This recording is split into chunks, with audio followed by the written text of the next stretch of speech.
श्री सद्गुरु महाराज की जय। श्री सद्गुरु महाराज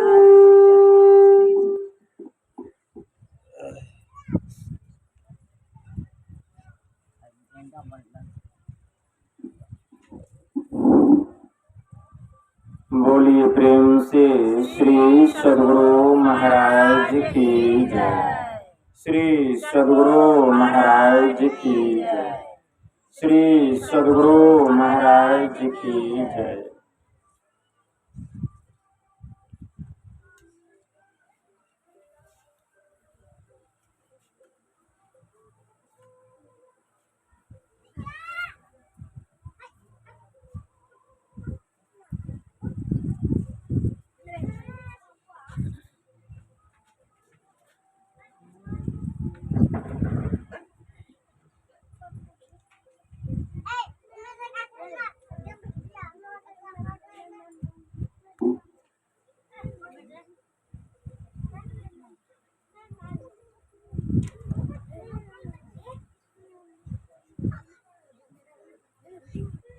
नमामि अमित ज्ञान रूपं कृपालं अगम बोधदाता सुबुद्धि निधि विशालम् क्षमाशीलयति धीर गंभीर ज्ञानम् धर्मकील बृहतीर समधीर ध्यानम् जगत त्राणकारी अघारी उदारम् भगत प्राण रूपं दयागुणपारम् नमो सतगुरुम ज्ञानदाता सुस्वामी नमामि नमामि नमामि नमामि नमामि नमामि नमामि नमामि महाराज सद्गुरु है राजन को राजा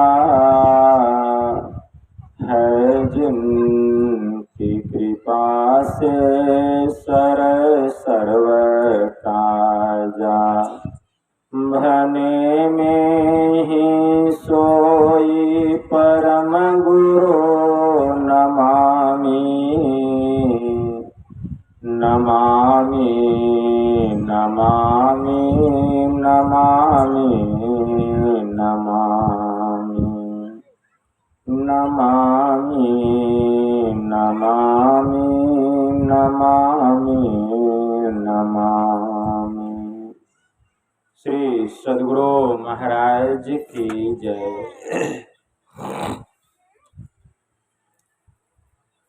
अव्यक्त रूप में परमाराध्य संत सद्गुरु महाराज के पावन कमल चरणों में बारंबार नमन।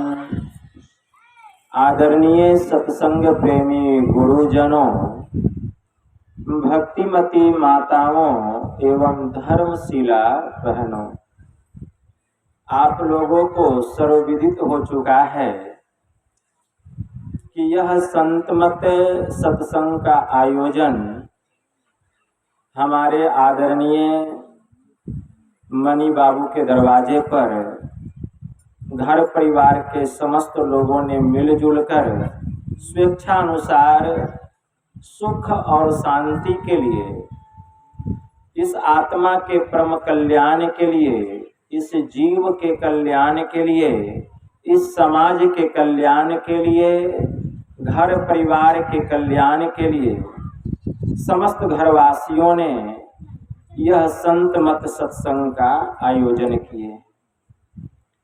इस संत मत सत्संग के द्वारा ज्ञान योग युक्त एकमात्र ईश्वर भक्ति का संदेश दिया जाता है, उपदेश दिया जाता है।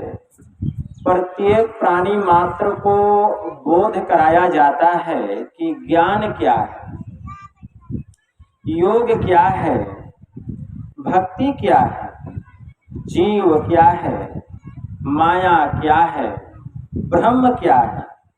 इन सभी रहस्यमयी बातों का ज्ञान सत्संग के माध्यम से यह जो जीव अबोध बना हुआ है, सत्संग श्रवण करते करते एक दिन वह सुबोध और परम ज्ञानी हो जाता है।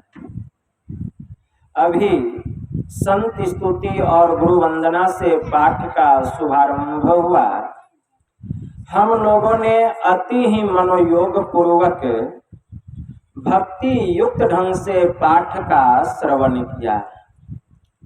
तत्पश्चात श्री रामचरितमानस सार सटीक सप्तम सोपान उत्तर कांड से भी हम लोगों ने पाठ का श्रवण किया।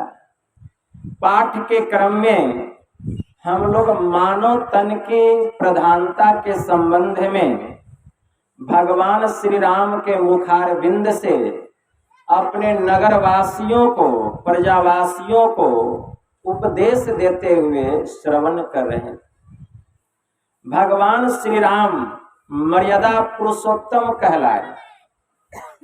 कारण क्या है? उन्होंने जितने भी कर्म किए इस संसार में आकर के मर्यादित ढंग से काम किए। उन्होंने एक पत्नी व्रत धर्म का पालन किया। भगवान श्री राम ये करके दिखला दिए कि एक पुत्र को पिता से कैसा प्रेम होना चाहिए, एक मित्र को अपने मित्र के प्रति कैसा प्रेम होना चाहिए, एक भाई को अपने भाई के प्रति कैसा प्रेम होना चाहिए, और एक शिष्य को अपने गुरु के प्रति कैसा प्रेम होना चाहिए, एक पति को अपनी पत्नी के प्रति कैसा प्रेम होना चाहिए। उन्होंने इस धरती पर आकर के चरित्रार्थ करके दिखलाएं और वे मर्यादा पुरुषोत्तम कहलाए। उनकी वाणी को हम लोग सुन रहे थे। भगवान श्री राम कह रहे हैं, अपने नगरवासियों को कह रहे हैं उपदेश के क्रम में कि बड़े भाग मानुष तन पावा, असुर दुर्लभ सब ग्रंथ ही गावा। कि ऐ मेरे नगरवासियों, बड़े भाग्य से हम लोगों को यह मनुष्य का शरीर मिला है। बच्चे लोग हलचल नहीं कीजिए। बड़े भाग्य से हम लोगों को यह मनुष्य का शरीर मिला है। बड़े भाग्य से 84 लाख प्रकार की जोनियां है। विचार कीजिए, मनुष्य शरीर को छोड़ के अगर परमात्मा हमको कुत्ता, गाय, गधा, बैल का शरीर देते हैं तो देखिए उसका क्या दुर्दशा हो रहा है। वही दुर्दशा हमारी भी होती। लेकिन एक बात याद रखिए, 84 लाख योनियों में भोगने के बाद तब परमात्मा ने हम लोगों को मनुष्य का शरीर दिया।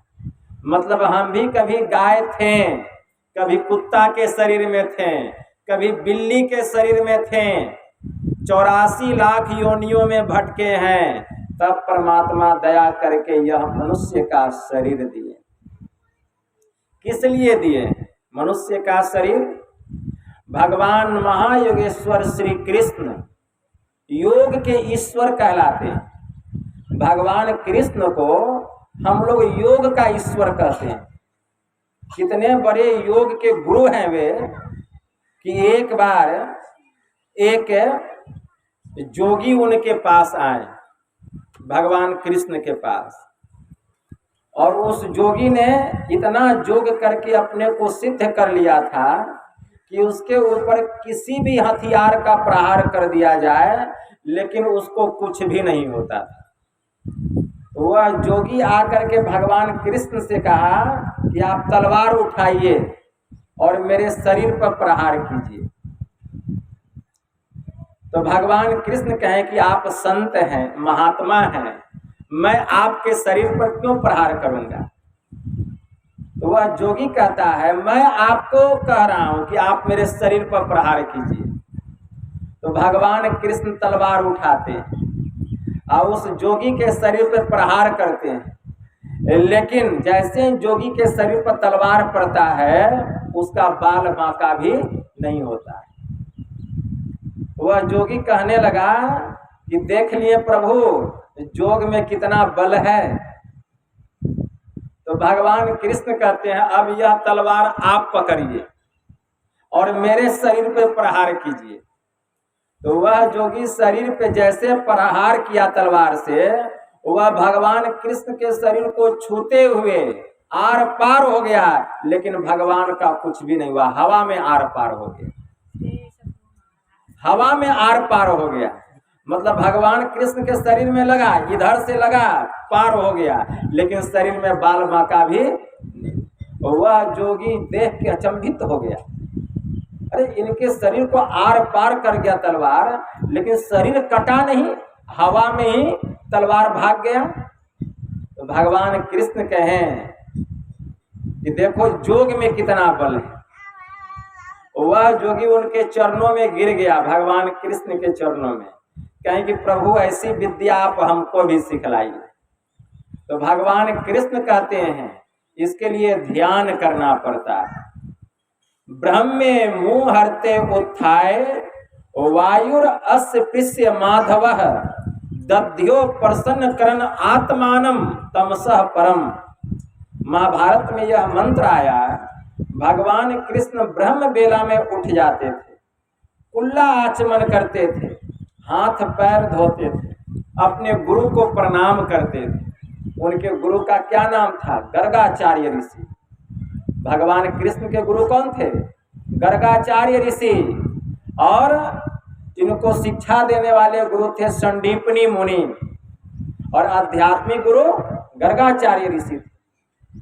और उसके बाद बैठ करके जब ध्यान करते और अपने आत्म स्वरूप में जब समा जाते, उनका रोम रोम खुशी से खिल उठता था। ये तो भगवान कृष्ण की बात है। भगवान शिव जी जोगियों के गुरु थे, इसीलिए उनको हम लोग जोगीश्वर कहते हैं। उनको जोगीश्वर की उपाधि से विभूषित किया गया है। किनको? देवों के देव भगवान महादेव। भगवान महादेव की उपाधि उन्होंने कैसे पाई? भगवान शिव को बहुत लोग नीलकंठ कहते हैं। कारण क्या है? जब समुद्र मंथन हुआ तो समुद्र मंथन से बहुत चीज निकला, तो सभी देवी देवताओं ने आपस में बांट लिया, लेकिन जब विष निकला हलाहल, तब कोई उसको लेने के लिए तैयार नहीं हुआ। इतना गहरा विष था। तो भगवान कृष्ण आए और उस विष को अपने कंठ में धारण कर लिया। उनका कंठ नीला पड़ गया, तो उनका नाम हो गया नीलकंठ। उसी प्रकार महादेव की उपाधि उन्होंने कैसे पाई? एक समय का प्रसंग है, स्कंद पुराण में आया है कि एक बार भगवान विष्णु और भगवान शिव दोनों में इस बात की बहस हो गई, भगवान ब्रह्मा जी और भगवान विष्णु जी में, कि मैं आपसे श्रेष्ठ हूं। तो भगवान विष्णु कहते ब्रह्मा जी को कि नहीं, मैं आपसे श्रेष्ठ हूं। ब्रह्मा जी कहते कि मैं आपसे श्रेष्ठ हूं। दोनों में इस बात को लेकर के बहस चल रहा था। इसी बीच आकाश से एक ज्योतिर्मय स्तंभ उन दोनों के बीच में आकर के गिरा, और जमीन को चीरते हुए वह ज्योतिर्मय स्तंभ पाताल में चला गया। तो भगवान विष्णु जी ब्रह्मा जी से कहते हैं, आप इसका पता लगाइए, इसका अंत कहाँ हुआ है, इस ज्योतिर्मय स्तंभ का अंत कहाँ हुआ है, और मैं पता लगाता हूं कि इसका प्रारंभ कहाँ से हुआ। तो दोनों अपने अपने यान पर सवार हो गए और चले पता लगाने के लिए। ब्रह्मा जी पूरा पाताल नगरी छान लिए, लेकिन उनके अंत का कहीं पता नहीं चला। अब भगवान विष्णु पूरा ब्रह्मांड छान लिए, लेकिन उसके प्रारंभ का कहीं पता नहीं चला। अब दोनों उसी जगह पे आ गए। ब्रह्मा जी कहते हैं मैंने पूरे पाताल का चक्कर लगा लिया है, लेकिन इस ज्योतिर्मय स्तंभ का अंत कहाँ हुआ है पता नहीं चला। भगवान विष्णु कहते हैं मैंने पूरे ब्रह्मांड का चक्कर लगा लिया, लेकिन इसका प्रारंभ कहाँ से हुआ इसका पता नहीं चला। तो दोनों ने निर्णय लिया कि तब हम दोनों में यही श्रेष्ठ हैं, वही लिंग, वही शिवलिंग। तब इन्हीं का नाम पड़ा महादेव। हम तीनों से श्रेष्ठ हैं, ये महादेव है। हम लोग देव हैं, ये महादेव है। तो उसी समय से भगवान शिव जी को महादेव के पद से विभूषित किया गया। ऐसे देवों के देव महादेव भगवान शंभु शिव शंकर के पास कौन आए हैं? ब्रह्मा जी आए हैं। किस लिए? संसार के कल्याण के लिए। और ब्रह्मा जी आकर के जिज्ञासा किए हैं कि हे भोलेनाथ, संसार के प्रत्येक प्राणी संसार के ताप से ग्रस्त हो रहे हैं, दैहिक दैविक भौतिक तापों से त्रस्त हो रहे हैं। हे प्रभु, संसार में चारों तरफ दुख ही दुख है। हे भोलेनाथ, इस दुख से छुटकारा पाने के लिए कोई ज्ञान को श्रेष्ठ बतलाते हैं तो कोई योग को श्रेष्ठ बतलाते हैं। हे शंभुनाथ, मैं आपसे यह जानने के लिए आया हूं कि इन दोनों में श्रेष्ठ क्या है, ज्ञान श्रेष्ठ है या कि योग श्रेष्ठ है। तो भगवान शिव जी से ब्रह्मा जी कह रहे हैं, मंत्र आया है, योगहीनम कथम ज्ञानम मोक्षदम भौति भोह योगो अपि ज्ञानहीन अस्तु न क्षमो मोक्ष कर्मणि तस्मा च ज्ञानम च योगम च मुक्षुर्ढ्रम भयसेत्। ब्रह्मा जी ने कहा कि हे प्रभु, कोई ज्ञान को श्रेष्ठ बतलाते हैं तो कोई योग को श्रेष्ठ बतलाते हैं, लेकिन मेरे समझ में यह बात नहीं आती है कि दोनों में श्रेष्ठ क्या है, ज्ञान श्रेष्ठ है या कि योग श्रेष्ठ है। तो भगवान शिव जी कहने की कृपा किए कि हे प्रजापति ब्रह्मा जी, मेरे विचार में, भगवान शिव जी कह रहे हैं कि मेरे विचार में जो ज्ञान रहित योग है वह भी मोक्ष कार्य में समर्थ्यवान होने वाला नहीं है, और जो ज्ञानहीन जो योग है वह भी मोक्ष कार्य में समर्थ्यवान होने वाला नहीं है, और जो योगहीन ज्ञान है वह भी मोक्ष कार्य में समर्थ्यवान होने वाला।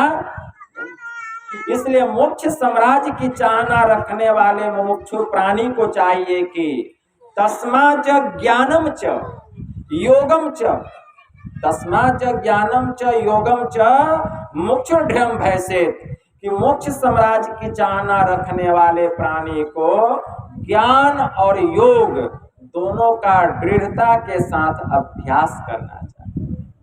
मतलब दोनों की आवश्यकता है, ज्ञान की भी आवश्यकता है और योग की भी आवश्यकता है। जब तक ज्ञान नहीं होगा हम योग कैसे करेंगे? तो भगवान शिव ने ज्ञान को कैसे प्राप्त किया? भगवान शिव ने ध्यान किया, ध्यान करके ज्ञान को प्राप्त किया। कैसा ध्यान किए? भगवान शिव जी ने जिस विमल नेत्र का विमोचन किया, अब विमोचन करके विलोचन किया, अब विलोचन करके त्रिलोचन की संज्ञा पाई। अगर हम भी वो काम करेंगे तो हम भी त्रिलोचन को प्राप्त कर सकते। अभी हमारा त्रिलोचन, लोचन का मतलब होता है आंख, त्रि का मतलब होता है तीसरा आंख, हम लोगों का तीसरा आंख बंद है, अब भगवान शिव जी का खुला हुआ है। तो भगवान शिव जी ने उस प्रकार का ध्यान किया, उस प्रकार का योग किया, और ध्यान योग के द्वारा उन्होंने त्रिनेत्र को खोल लिया। लेकिन हम लोग उतना ध्यान किए हैं? अगर हम भी भगवान शिव जी की तरह अगर ध्यान करें गुरु से ज्ञान लेकर के, तो हमारा भी त्रिनेत्र खुल सकता है, त्रिनेत्र खुल सकता है। भगवान जी ने कैसा ध्यान किया, शिव जी ने, अस कहीं लगे जपन हरि नामा, असती गई जह प्रभु सुख धामा, श्री रघुवीर रूप उर आवा, परमानंद अमित सुख पावा, मन थिर करी तब शंभु सुजाना, लगे करन रघुनायक ध्याना, तब पुनि शंभु समुझीपन आपन, बैठी बट तर करी कमलासन, तब शिव सहज स्वरूप सम्हारा, लागी समाधि अखंड अपारा, तब शिव तीसर नयन उघारा, चितवत काम भयउ जरी छारा। देखिए भगवान शिव जी कैसा ध्यान किए, अस कहीं लगे हरि नाम, वे हरि के नाम का जप करते थे। कौन? भगवान शिव जी। वे हरि के रूप का मानस ध्यान करते थे। कौन? भगवान शिव जी। श्री रघुवीर रूप उर आवा, परमानंद अमित सुख पावा, और उस रूप में इतने मग्न हो जाते थे कि उनका रोम रोम पुलकित हो जाता था। मन थिर करी तब शंभु सुजाना, लगे करन रघुनायक ध्याना। भगवान शिव रघुवीर का जब ध्यान करते थे, उनका मन उस रूप में जाकर के एकाग्र हो जाता था। इतना ही नहीं, तब पुनि शंभु समुझीपन आपन, अब बैठी बट तर करी कमलासन। भगवान शिव जी अपने स्वरूप को जानने के लिए कमल में आसन लगाते थे। तब शिव सहज स्वरूप सम्हारा, लागी समाधि अखंड अपारा। वे अखंड समाधि में चले जाते थे, ध्यान करते करते अपने स्वरूप में प्रतिष्ठित हो जाते थे। तब शिव तीसर नयन उघारा। अब भगवान शिव जी का समाधि भंग करने के लिए कौन आया? कामदेव। उनकी समाधि को भंग करने के लिए, ध्यान को भंग करने के लिए, तब शिव तीसर नयन उघारा। तब भगवान शिव ने अपना त्रिनेत्र खोला, कामदेव वहीं जल के भस्म हो गया। तो वह त्रिनेत्र हम लोगों का बंद है, खोलना पड़ेगा। खोलने के लिए क्या करना पड़ेगा? जहां पर वह त्रिनेत्र है वहीं पर ध्यान लगाना पड़ेगा, वहीं ध्यान लगाना पड़ेगा। लेकिन वहां ध्यान लगाने की विद्या कौन बतलाएंगे? तो गुरु बतलाएंगे। आप अपने से ध्यान नहीं लगा सकते हैं, गुरु ही युक्ति बतलाएंगे कि वहां पर ध्यान लगाएंगे तो आपका त्रिनेत्र खुल जाएगा। और जब त्रिनेत्र खुलेगा तब क्या देखेंगे? पूरे ब्रह्मांड को देखेंगे।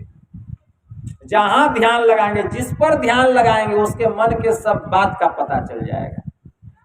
अमेरिका में क्या हो रहा है, नॉर्वे स्वीडन में क्या हो रहा है, चाइना में क्या हो रहा है, रसिया में क्या हो रहा है, सब कुछ दिखाई देने लगेगा। कब?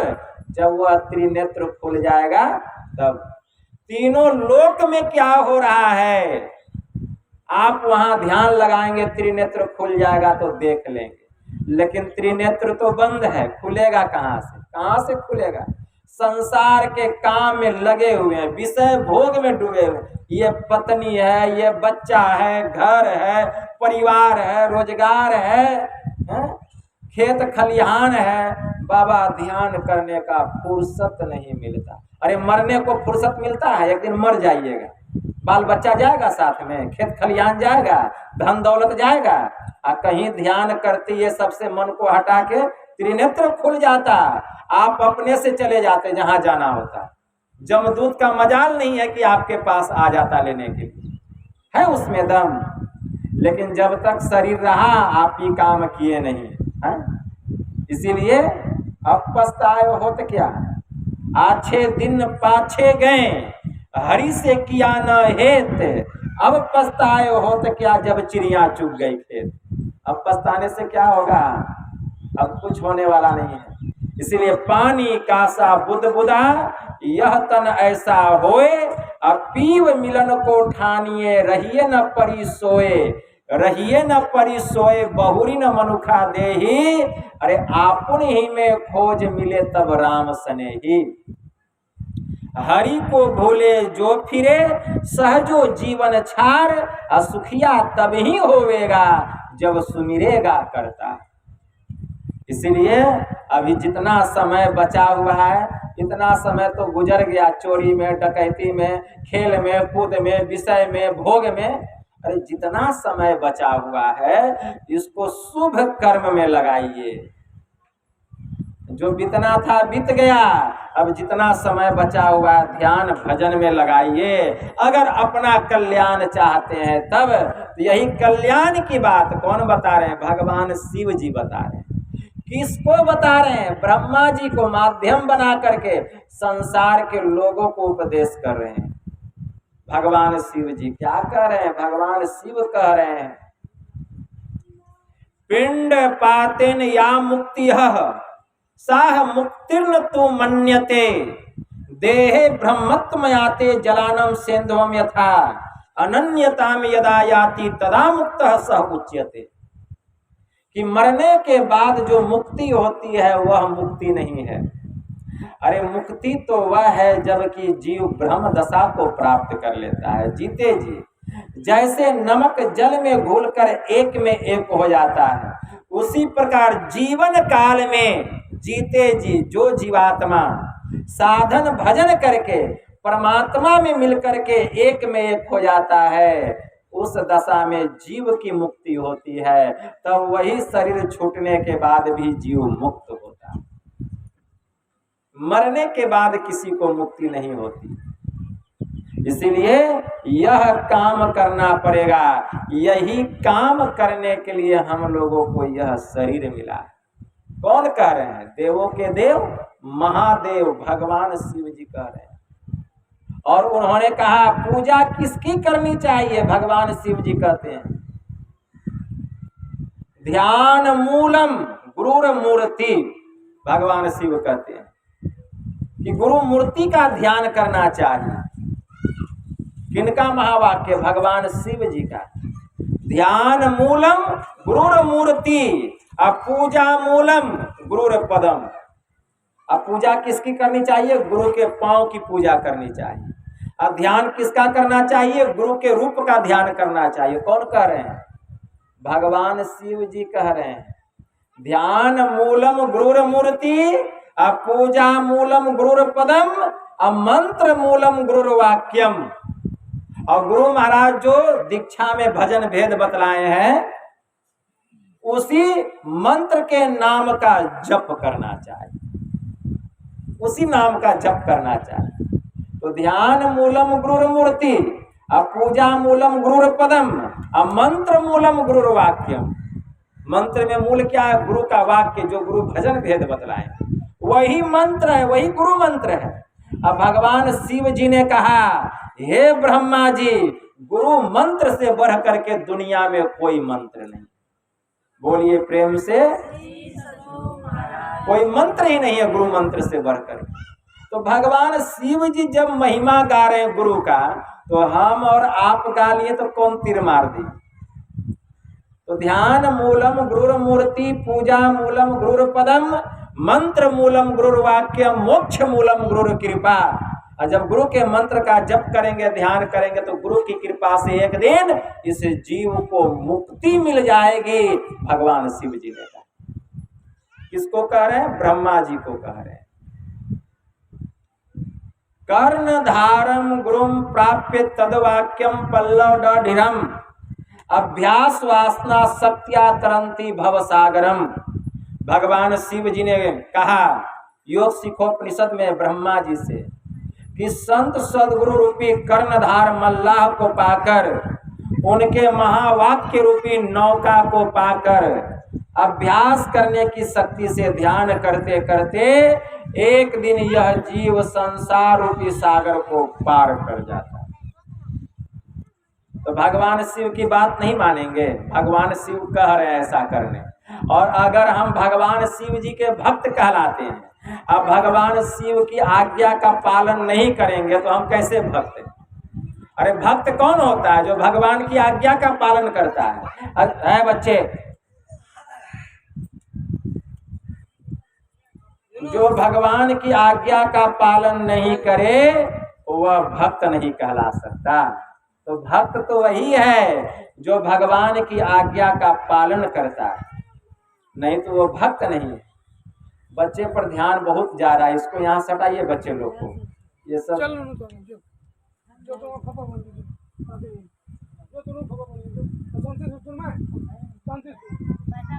श्री सद्गुरु महाराज की जय। सत्संग में हम चाहते हैं विघ्न नहीं हो। आप लोग ध्यान से सुनिए, बहुत सुनाएंगे हम, और हम सुनाएंगे वेद की बात, पुराण की बात, उपनिषद की बात, शास्त्र की बात। इस पर कोई कलम नहीं चला सकता। हम लोग भगवान शिव का खूब पूजा करें।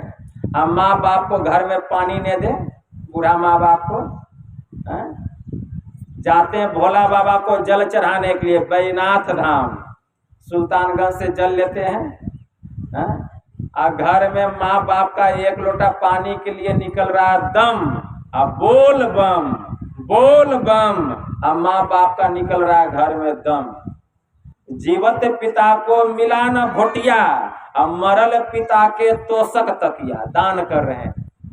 जब तक पिताजी जीवित हैं वो भोटिया नहीं देते थे सोने के लिए, बेचारा नीचे जमीन पर सोता था और अपने गद्दा पर सोते थे घर में। तो जीवत पिता को मिला न भोटिया, अब मरल पिता को तोषक तकिया दान कर रहे हैं। अरे वो पंडा लेगा कि पिताजी को मिलेगा? पिताजी सुतेंगे उस पर। दान कर। जीवत पिता को मच्छर मारे जान, अब मरल पिता के मसहरी पे मसहरी दान। जब तक पिताजी जीवित थे कहते थे बेटा पुतहू को कि बेटा एगो मच्छरदानी ला के दे दो। नीचे सोते हैं, मच्छर बहुत काटता है, लेकिन कान में रुइया डाल करके सो जाते थे पति पत्नी, तोषक तकिया लगा के। एगो मच्छरदानी ला करके बेचारे माँ बाप को नहीं दिया। अब माँ बाप जब मर गया याद आई बेटा पुतहू को कि पिताजी जीवित थे तो मच्छरदानी मांगे थे, मच्छरदानी दान कर देते हैं। मच्छरदानी पे मच्छरदानी दान कर रहे हैं। कौन ओढ़ेगा? पिताजी ओढ़ेंगे, वही पंडे लोग ना ओढ़ेगा जी। तो जीवत पिता को मच्छर मारे जान, अब मरल पिता के मच्छरदानी पर मच्छरदानी दान, मसहरी पर मसहरी दान। जीवत पिता के दंगम दंगा, अब मरल पिता के पहुंचावे गंगा। जब तक पिताजी थे खूब झगड़ा करते थे, मार पीट गाली गलौज, और जब पिताजी मर गए हैं तो गंगा जी गए हैं पहुंचाने के लिए स्मशान घाट। क्या होगा? आपको पुण्य मिल जाएगा? अरे नरक में जाना पड़ेगा, आपको नरक में जाना पड़ेगा। इसीलिए जब तक माता पिता जीवित हैं उनका सेवा करके जितना पुण्य उठाना है कमाना है कमा लीजिए, क्योंकि एक दिन आपकी भी वही दशा होगी। एक दिन आपकी भी वही दशा होगी, और आपकी वो दशा नहीं, उससे भी कई गुना बेसी दुर्दशा होगी। ठीक है ना? इसीलिए परमात्मा मौका देते हैं पुण्य कमाने का, और जो चूक गया सो चूक गया। इसलिए माता पिता की सेवा करनी चाहिए। जितना सेवा करेंगे उतना पुण्य का बल हमको मिलेगा, फल मिलेगा, और उसी के पुण्य के प्रताप से हम संसार में, अन्न में, धन में, पद में, प्रतिष्ठा में आगे बढ़ते चले जाएं। कोई चीज की कमी नहीं रहेगी जिसको माँ बाप का आशीर्वाद रहेगा। उसी पर गुरु की भी कृपा होती है, ईश्वर की भी कृपा होती है। जब हम गुरु के शरण में जाते हैं तो गुरु महाराज भी कहते हैं बेटा अभी माता पिता है, पहले उसका सेवा कर लो, और जब माता पिता का शरीर छूट जाएगा, मुक्त हो जाओगे माता पिता से, तब आकर के साधु सन्यासी बनना। और नहीं तो साधु सन्यासी भी बनने के लिए आपको नहीं मिलेगा। इसीलिए जीते जी जितना हो सके माँ बाप की सेवा करनी चाहिए। तो भगवान शिव जी उपदेश कर रहे हैं किसको? ब्रह्मा जी को। क्या उपदेश कर रहे हैं? कि हे ब्रह्मा जी, बिंदु नाद महालिंगम अशिव शक्ति निकेतनम देहम शिवाल्यम प्रोक्तम सिद्धिधम सर्वदेही नाम। जो मैं मंत्र सुना रहा हूं, शिव मंदिर में चले जाइएगा तो भगवान शिव जी मंत्र सुनाएंगे आपको, उनका ज्ञान होगा। अपने मन से पूजा पाठ जल ढाल लीजिएगा, बेलपत्र चढ़ा दीजिएगा, आ जाइएगा। पूजा का विधान जानिए। जब तक विधान नहीं जानेंगे, विधि नहीं जानेंगे, पूजा कैसे करेंगे?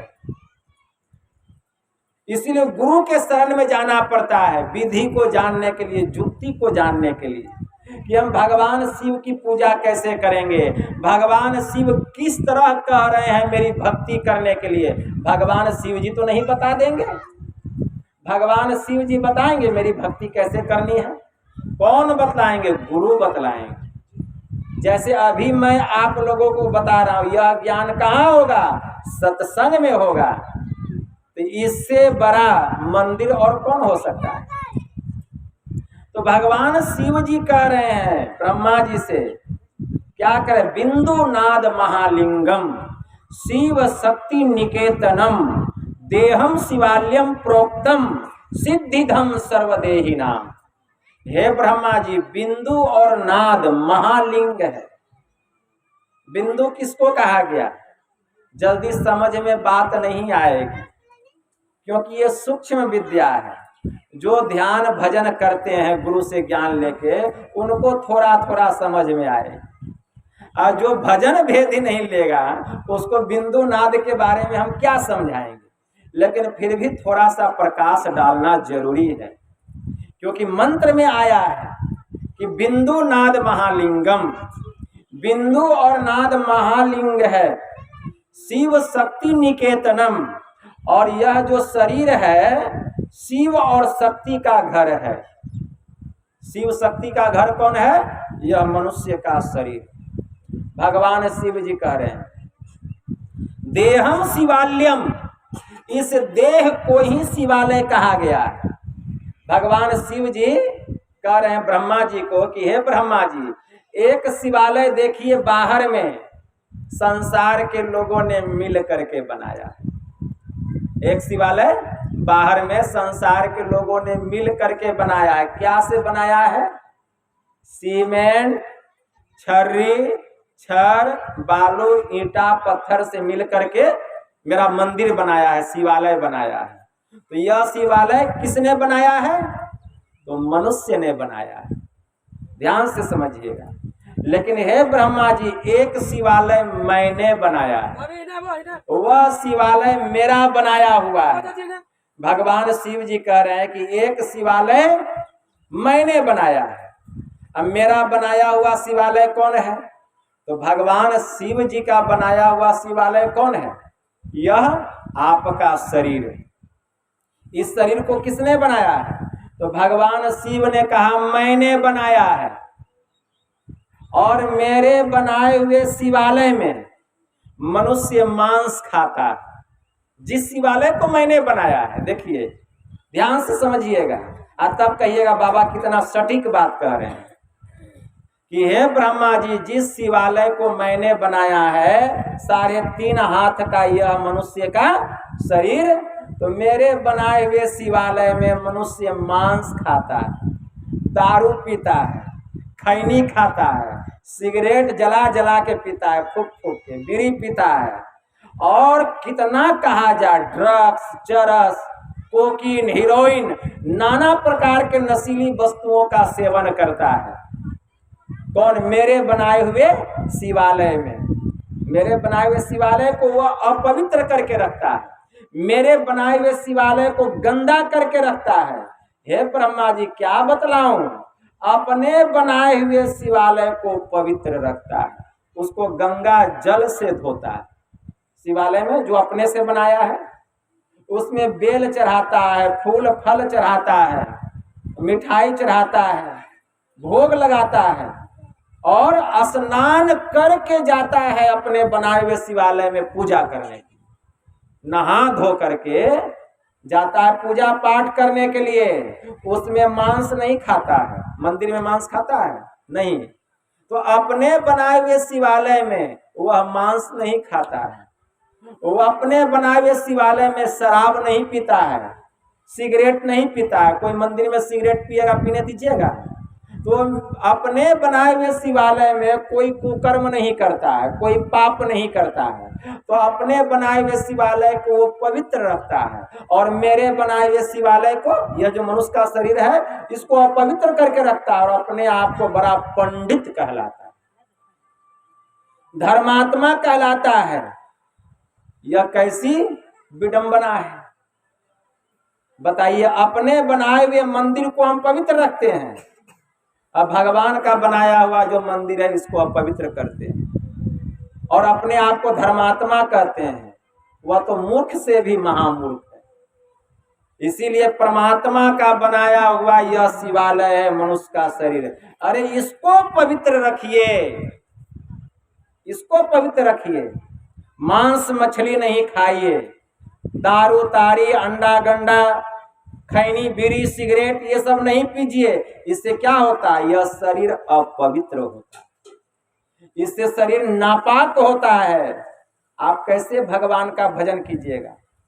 भजन कैसे होगा? इसी शरीर से होगा। और सब दोष भगवान पर मर देते हैं। इसीलिए उसकी भक्ति कभी भी मुझे कबूल होने वाली नहीं है, भले वह सोच ले कि मंजूर है। क्यों? मनु स्मृति में मंत्र आया है, ना कृत्वा प्राणी नाम हिंसाम मांस मुत्पद्यते क्वचित न च प्राणी बध्य स्वर्ग अस्य मान मांसम विवर्जित। कि जब तक हम जीव की हत्या नहीं करेंगे मांस की प्राप्ति नहीं होगी। और मांस मछली का सेवन करके कोई कितना भी भगवान का पूजा कर ले, भगवान उस पर प्रसन्न होने वाला नहीं है। उसको स्वर्ग क्या नरक में भी मुलायम स्थान मिलने वाला नहीं है। कौन कह रहे हैं? मनु भगवान कह रहे हैं। इसलिए सत्संग में यह ज्ञान होता है। ज्ञान कहाँ होता है? सत्संग में होता है। तो मांस मछली का सेवन नहीं करना चाहिए। तो भगवान शिव करे बिंदु नाद महालिंगम अशिव शक्ति निकेतनम देहम शिवालयम। यह शरीर ही शिवालय है। इस शरीर के भीतर में एक दो देवता है। भगवान शिव ने माता पार्वती से कहा, देह अस्था सर्व विद्याश्च देह अस्था सर्व देवता है देह अस्था सर्व तीर्थानी गुरुवाक्य लभ्यते। इस शरीर में सब विद्या सब देवता सब तीर्थ भरा हुआ है। केवल गुरु के ज्ञान की आवश्यकता है। जो गुरु से ज्ञान लेकर के इस शरीर के भीतर में ध्यान लगाता है, देह स्थित समस्त विद्या देवता और तीर्थ का उसको ज्ञान हो जाता है। तो जब ध्यान लगाएंगे तब ज्ञान होगा। इसके लिए जुक्ति चाहिए। देहम शिवालयम प्रोक्तम सिद्धिधम सर्वदेही नाम। सभी प्राणियों को इसी शरीर में सिद्धि मिलती है। यह शरीर साधारण नहीं है। एक बात याद रखिए, मनुष्य का शरीर है, मनुष्य का शरीर है, परमात्मा का बनाया हुआ शरीर। और सबसे बड़भागी मनुष्य का शरीर है। क्यों? इस शरीर को बड़भागी क्यों कहा गया? कारण क्या है? तो सुनिए ध्यान से। यह जो मनुष्य का शरीर है देवता से भी श्रेष्ठ है। कौन कह रहे हैं? भगवान राम कह रहे हैं। सूर दुर्लभ सब ग्रंथ ही गावा। कि हे देवी, हे प्रजावासियों, ऐ मेरे नगरवासियों, यह शरीर देवताओं को दुर्लभ है। देवी देवता लोग ललायित रहते हैं कि हमको मनुष्य का शरीर मिलता तो हम भी भगवान का ध्यान भजन करते हैं। क्यों? कारण क्या जानते हैं? क्योंकि देवताओं का जो शरीर है वह भोग जोनी है और मनुष्य का जो शरीर है यह कर्म जोनी। हम ही मनुष्य अगर अच्छा काम करेंगे और शरीर छूट जाएगा तो हम ही लोग देवता बन जाएंगे, स्वर्ग में चले जाएंगे। देवता कौन है? जो अच्छा काम किया, मरने के बाद स्वर्ग चला गया, वही देवता बन गया। लेकिन मनुष्य का शरीर मिलने वाला नहीं, वो भोग जोनी है। अब मनुष्य का शरीर कर्म जोनी है। देवता लोग कितना भी प्रयास कर ले परमात्मा की भक्ति नहीं कर सकते हैं, लेकिन आप भक्ति करके मुक्ति को प्राप्त कर सकते हैं, क्योंकि देवताओं के शरीर में मोक्ष का दरवाजा नहीं है और मनुष्य के शरीर में मोक्ष का द्वार है। इसको खूब याद रखें, मनुष्य के शरीर में मोक्ष का द्वार है और देवताओं के शरीर में मोक्ष का द्वार नहीं है, लेकिन देवताओं को हम लोग से ज्यादा शक्ति है। क्यों? वे स्वर्ग में रहते हैं और हम कहाँ रहते हैं? धरती पे रहते हैं। उनको शक्ति अवश्य ज्यादा है, लेकिन मोक्ष का द्वार नहीं है। वो भक्ति नहीं कर सकते हैं ईश्वर की, लेकिन हम मनुष्य का शरीर प्राप्त किए हैं। यह कर्म जोनी है। भगवान शिव जी ने माता पार्वती से कहा, जब माता पार्वती पूछती है कि भगवान इस संसार में सबसे उत्तम शरीर कौन सा है, इस संसार में सबसे उत्तम शरीर कौन सा है, तो भगवान शिव जी ने क्या कहा? देवी नर तन सम नहीं कौनिव देही अजीव चराचर जांचत जेही।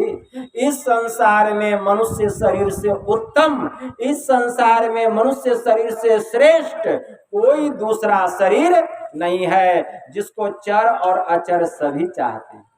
तो बताइए हम लोग कितने बड़भागी हैं, मनुष्य शरीर सबसे उत्तम शरीर मिला हुआ है।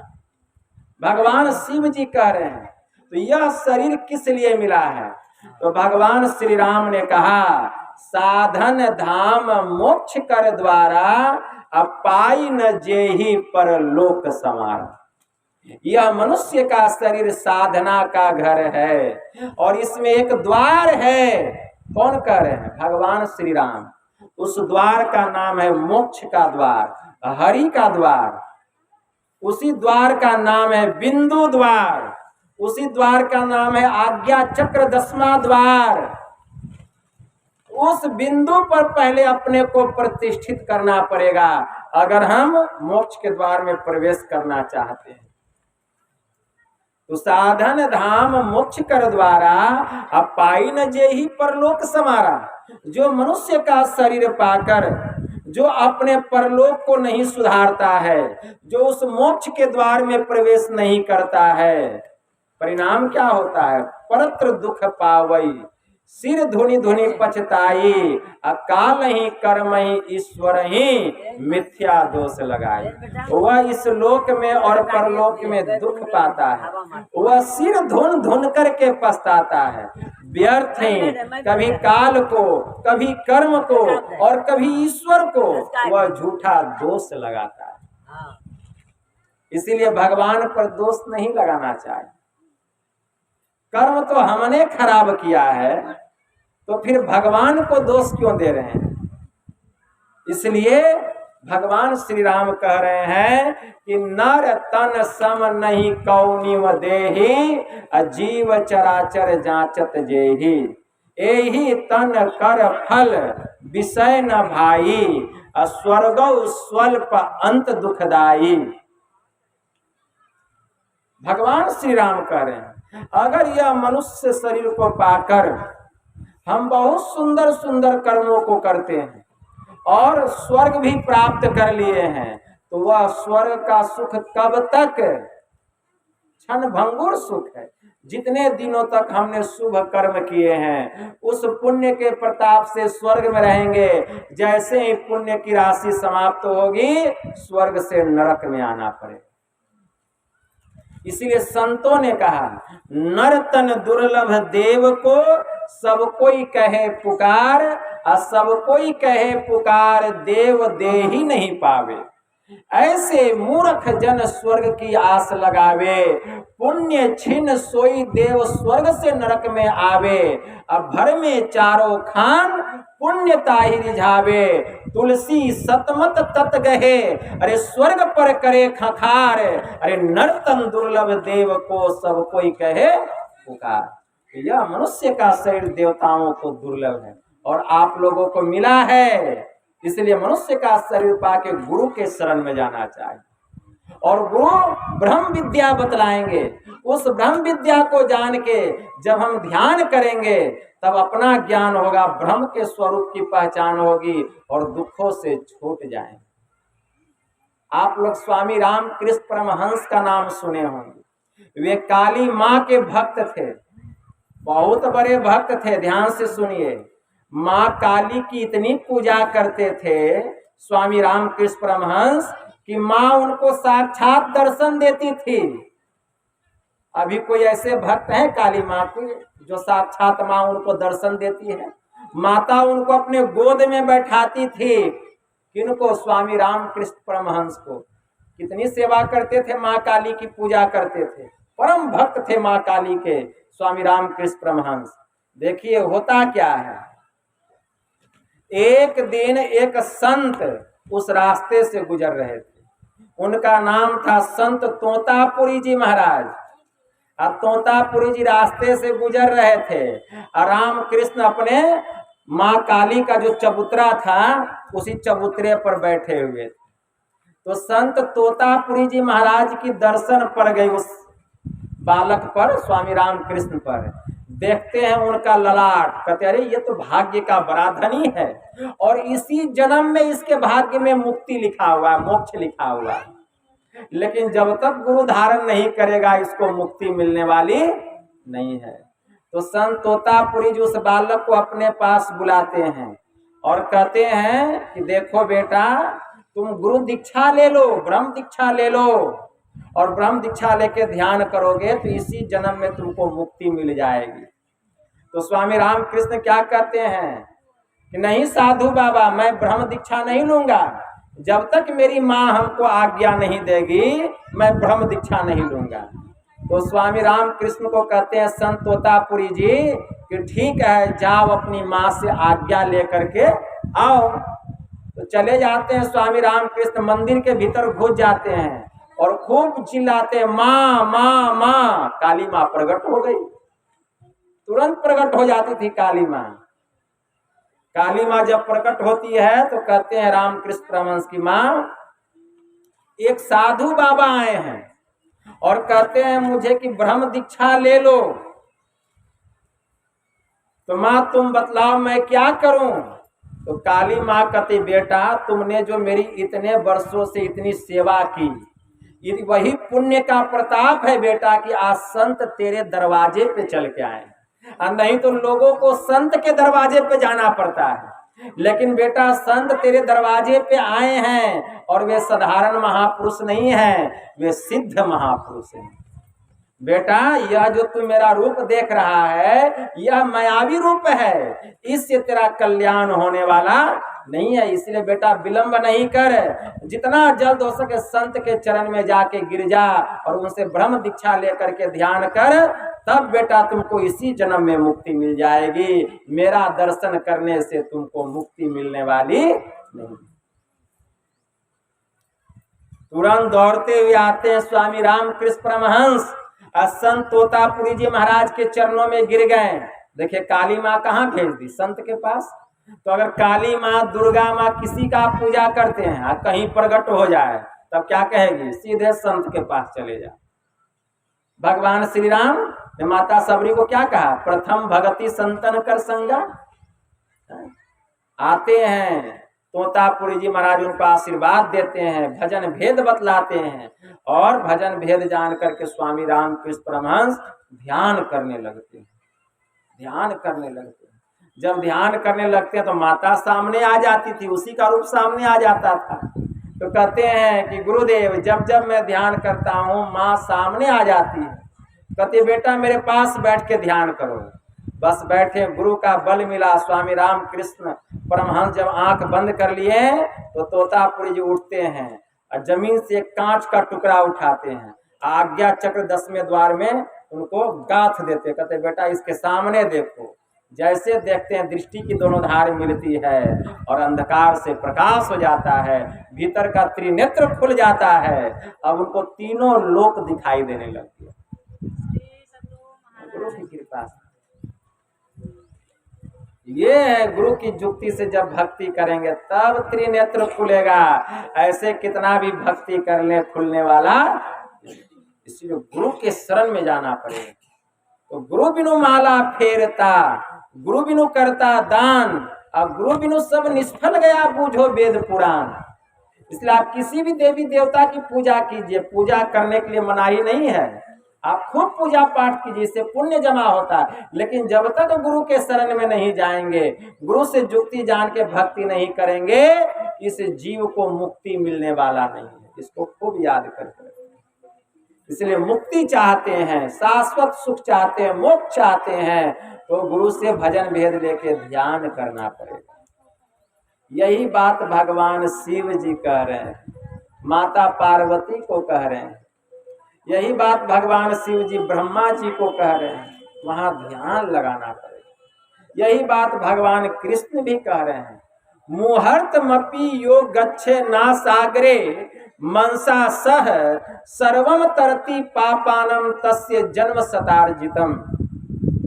एक मुहूर्त के लिए या एक क्षण के लिए भी जो मन सहित नासाग्र में जाकर के ठहरता है या नासाग्र में मन को रोक करके रखता है, सैकड़ों जन्मों का जो किया हुआ पाप है उससे वह छुटकारा प्राप्त कर लेता है, पाप से छूट जाता है। लेकिन जब तक ध्यान नहीं करेंगे छुट्टी मिलने वाली नहीं है।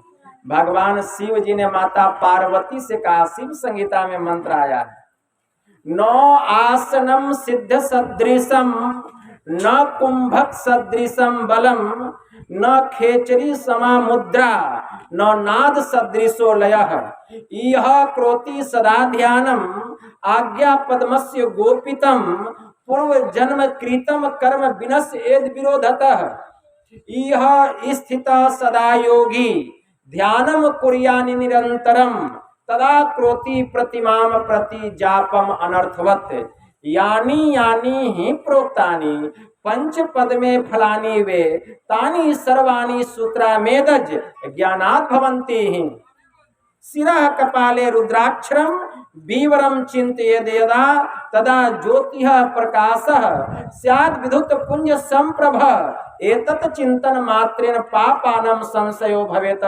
दुराचारो अपि पुरुषो लभते परमं पदम। भगवान शिव जी ने माता पार्वती से कहा